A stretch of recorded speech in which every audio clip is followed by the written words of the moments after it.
In the shadowy world of UFO conspiracies and government cover-ups, one story stands out, a tale of deception, manipulation, and shattered lives. It all began with Paul Bennewitz, a man who believed he uncovered the truth about alien invasions, only to find himself entangled in a web of lies spun by those he thought he could trust. Join us as we unravel the disturbing saga of government disinformation, secret agendas, and the lengths to which they'll go to keep the truth hidden. Paul Bennewitz was more than just a successful electrical engineer. He was a passionate pioneer at Thunder Scientific in New Mexico, where he worked tirelessly on advanced technologies. Living near Kirtland Air Force Base, one of the most significant military installations in the United States, Paul found himself enveloped in a world of intrigue and mystery.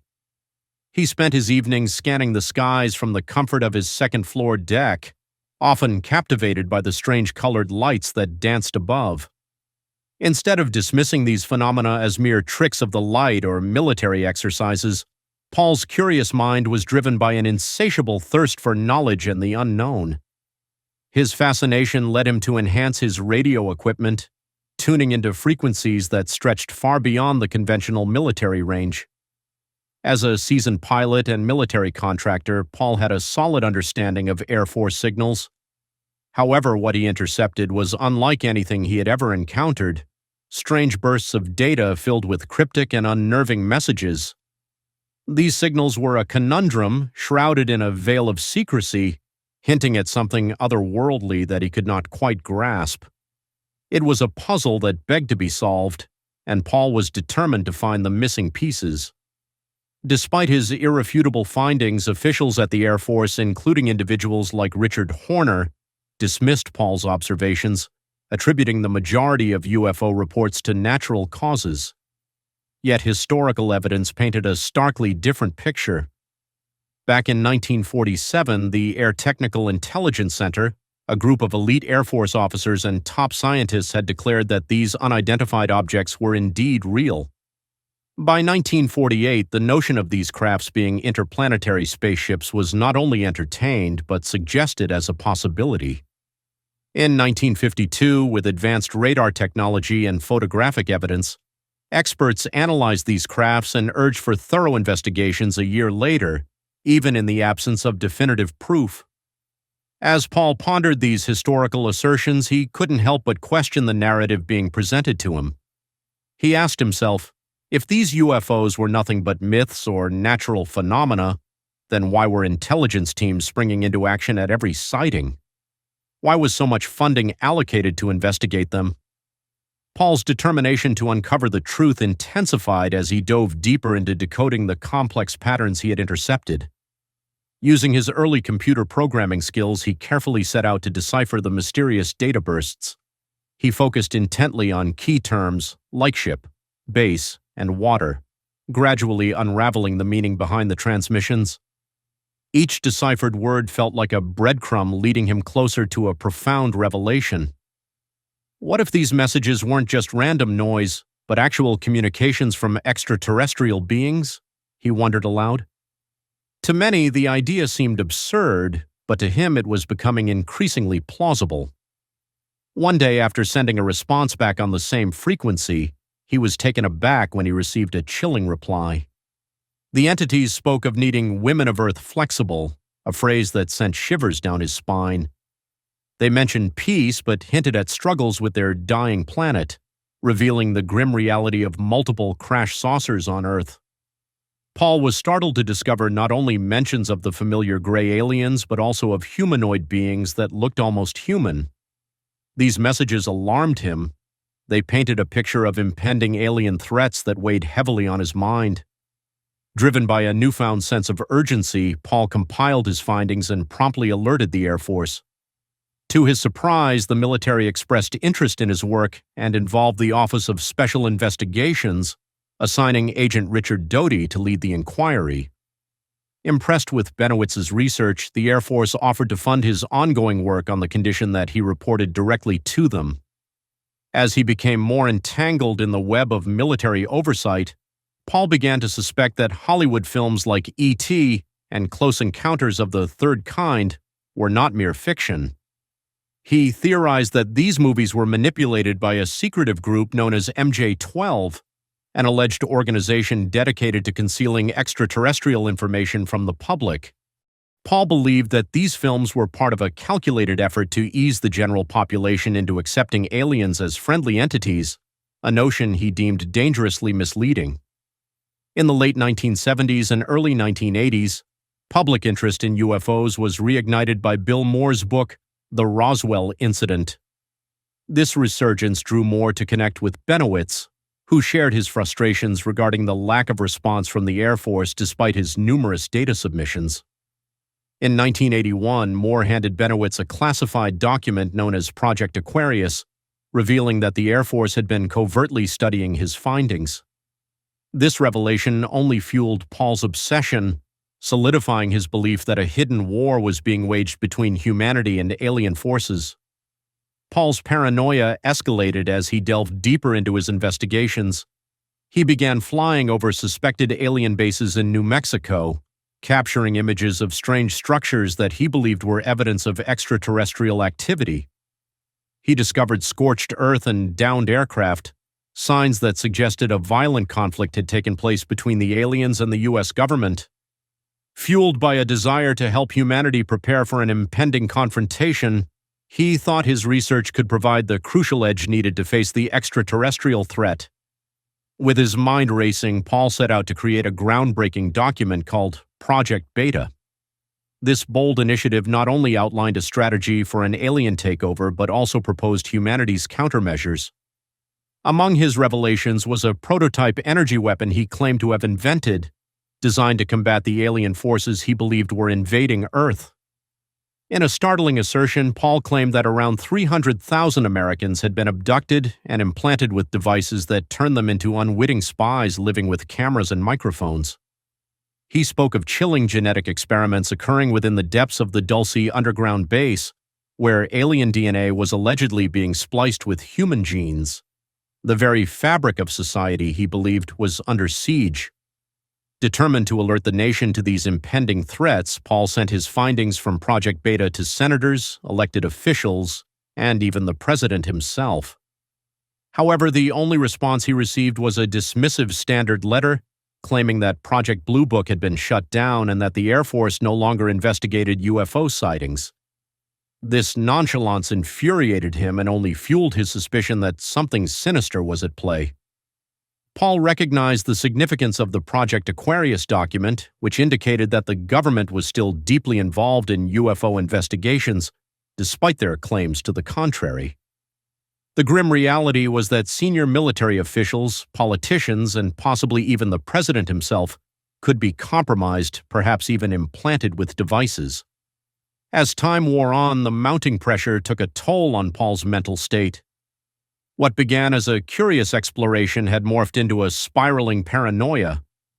Friends and associates began to worry about him. His once bright demeanor faded into a shadow of its former self. When Bill Moore and Richard Doty visited him, it became evident that Paul was trapped in a dark place. His home, once a sanctuary, had transformed into a fortress cluttered with knives and firearms. This change highlighted his growing fear of being watched and stalked by the very beings he sought to uncover. Physically, he had deteriorated, he had lost significant weight, appeared increasingly frail, and was smoking a pack of cigarettes every hour. Paul claimed that aliens were invading his home at night, injecting him with unknown substances that caused him to drive into the desert, returning with no memory of his actions. Bill and Richard were disturbed to notice needle marks on his arm, which confirmed his unsettling claims. "Paul, you need to take a break. This is consuming you," Richard Doty implored during one of their visits as concern etched on his face. But Paul was resolute, convinced that he was on the brink of a monumental discovery. As Paul descended further into madness, he became increasingly isolated. Friends and family watched helplessly as the man they once knew transformed into a shadow, consumed by the belief that aliens were constantly monitoring him and had to make a hard decision to commit him into a psychiatric institution where he met his tragic end at age 75. What's truly heartbreaking is that Paul's entire saga, The secretive aliens, the underground bases, the abductions was largely a mirage, an elaborate hoax spun by Richard Doty and the U.S. government. He did not realize that the very government he sought was keenly aware of his obsession and had been manipulating him all along by feeding him false information and encouraging his investigations. They had created a perfect storm. The Air Force Office of Special Investigations was central to the strange story of Paul Benowitz. At first, Paul didn't think the odd signals he intercepted were from aliens. He worriedly thought they were from Soviet spies. So when the Air Force looked into Paul's research and equipment, they confirmed that the signals were indeed coming from Kirtland Air Force Base. Instead of them being honest about these dangerous findings, they devised a clever plan. Special Agent Richard Doty was assigned to mislead Paul into thinking he had uncovered a dangerous alien presence. But why not just tell him to back off? The Air Force was playing a risky game.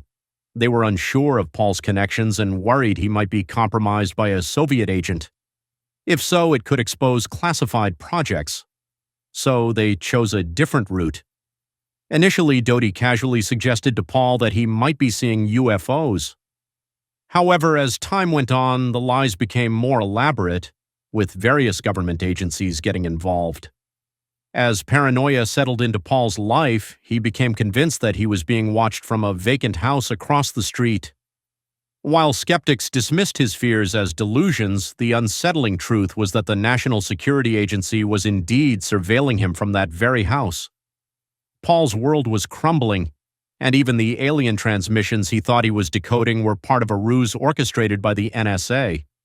They even switched out his computer to manipulate how he interpreted the messages, ensuring he saw what they wanted him to see. Paul found himself trapped in a web of deception, but he wasn't alone in this disturbing experience. Historical records obtained through the Freedom of Information Act show that the CIA and military had repeatedly misled the public about UFOs, creating narratives that often strayed far from the truth. This pattern of disinformation has played out many times over the decades. As Bill Moore gained prominence in the UFO community, he received insider tips indicating that even notable figures were ensnared in a web of deception. The story of Paul Benowitz serves as a stark reminder of how easily someone can fall victim to a system built on secrets and lies. Bill Moore's involvement in this shadowy world began when Richard Doty approached him with an enticing offer: access to classified UFO documents in exchange for spreading Doty's fabricated stories. The stakes were high. If Paul could tap into sensitive military communications, it could change everything, and the government was desperate to keep this information hidden. Though never officially confirmed, rumors suggested that the U.S. was deep into stealth and drone technology tests at Kirtland Air Force Base. This secret could not be exposed, pushing Doty to act quickly. Bill Moore and Paul Benowitz, two unwitting players in this devious game. Doty handed Moore the altered Aquarius document, telling him to pass it to Paul. Alarm bells rang for Moore when he noticed inconsistencies in the document, but Doty brushed off his concerns, claiming it had been modified for security reasons. In a moral dilemma, Moore hesitated but eventually delivered the manipulated document, warning Paul to keep it quiet. Meanwhile, Paul's obsession with rumored underground bases near Dulce, New Mexico, drew even more attention. Doty and the OSI launched a campaign to reinforce Paul's beliefs. They didn't just aim to discredit him, they wanted to control the narrative. They placed props around Dulce domes, air vents, and mock alien crafts, all strategically positioned for Paul to find. Black helicopters flew overhead at just the right moments, further fueling his convictions.